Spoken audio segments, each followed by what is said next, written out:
बिस्मिल्लाहिर्रहमानिर्रहीम। आज़ादी की तकलीफ़ ग़ुलामी के आराम से बेहतर है। मुझे नज़र आ रहा है कि फ़लस्तीन का खित्ता हमेशा खून में डूबा रहेगा। बावकार कौम की तरह ज़िंदा रहना चाहते हो तो अपनी रवायात को ना भूलो। लोगों को कभी अपने आंसू और जज्बात मत दिखाओ, वरना वो आपको फ़ौरन समझ जाएंगे कि आपकी कमज़ोरी क्या है। अगर इस्लाम का सर बुलंद देखना चाहते हो तो दोस्त और दुश्मन की पहचान करना सीखो। अहमक की दोस्ती और उसकी मोहब्बत से दीन और दुनिया दोनों ही का खून होता है। मस्जिद अक्सा को फतह करने का राज सिर्फ एक है कि जब तमाम कुफर मुमालिक एक हो गए तब भी ज़ख्मों से भरे होने के बावजूद मैं अपने पैरों पर खड़ा रहा। जिस कौम के नौजवान बेदार हो जाएं, उस कौम को कोई शिकस्त नहीं दे सकता। काफिर से पहले गद्दार को कत्ल करना ज़रूरी है। हुकूमत, दौलत और औरत का नशा अच्छे अच्छे इंसानों को अंधा कर देता है। अगर किसी कौम को बगैर जंग के शिकस्त देनी हो तो उसके नौजवानों में फहाशी फैला दो। गद्दारी की सज़ा उससे दी जाती है जो मुल्क और कौम की जड़ें काटे और दीन के दुश्मनों के हाथ मजबूत करे, ख्वाह हुक्मरान खुद ही उसका मुजरिम हो।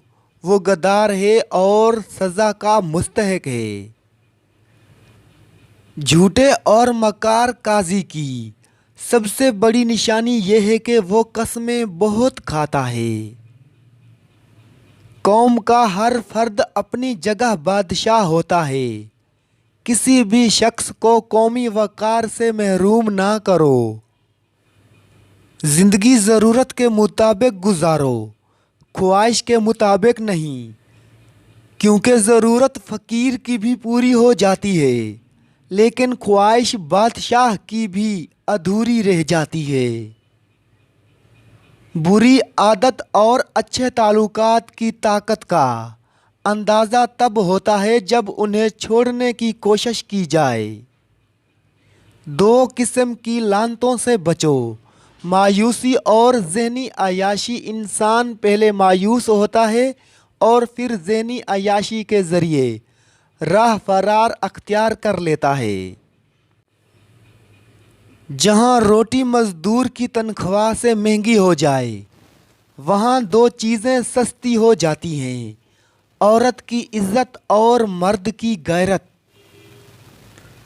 याद रखो, फौज बगैर कौम के और कौम बगैर फौज के दुश्मन का आसान शिकार होती है। इस्लाम के तहफ़्फ़ुज़ के लिए मैं तलवार को ज़रूरी समझता हूँ। शेर को कोई फ़र्क नहीं पड़ता कि एक गीदड़ उसके बारे में क्या सोचता है। मुसलमान की तलवार पर जब औरत और शराब का साया पड़ जाए तो वो लोहे का एक बेकार टुकड़ा बन जाता है। वो वक्त भी आ जाएगा जब फौज भी इयाशी सिपाहियों का गिरोह बन जाएगी और उसके सिपह सालार दुश्मन के हाथों में खेलेंगे।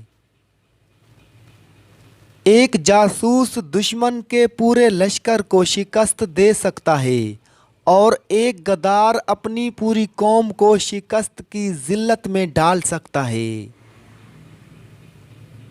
कौम के शहीदों और कौम की मजलूम बेटियों को भूल जाने वाली कौम की किस्मत में कुफार की गुलामी लिख दी जाती है।